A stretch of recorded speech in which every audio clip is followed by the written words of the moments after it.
একদিন এক যুবক গৌতম বুদ্ধের শরণে এসে বলল, প্রভু, আমার ভাগ্য খুব খারাপ। আমি অনেক চেষ্টা করি, তবু কিছুতেই সফল হই না। দয়া করে আমার ভাগ্যটা বদলে দিন।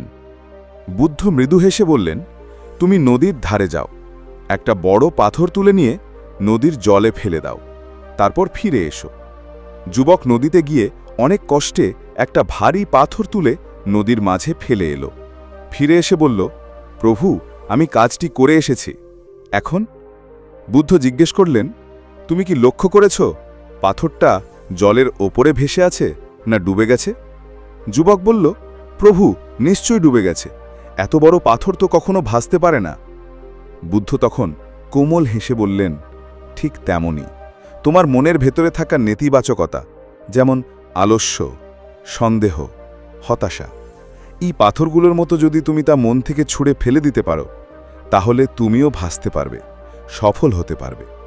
ভাগ্য আকাশ থেকে পড়ে না, তা তৈরি হয় নিজের পরিশ্রমে, ধৈর্যে এবং বিশ্বাসে। তাই ভাগ্যের ওপর ভরসা না করে নিজের মন, চিন্তা ও কর্মকে বদলাও, তবেই জীবনে সত্যিকার পরিবর্তন আসবে। যুবক নত মুখে বলল, প্রভু, আজ বুঝলাম আমি নিজেই আমার ভাগ্যের নির্মাতা। দেখা হবে পরবর্তী নতুন একটি ভিডিওতে। ভালো থাকুন, সুস্থ থাকুন। নমস্কার।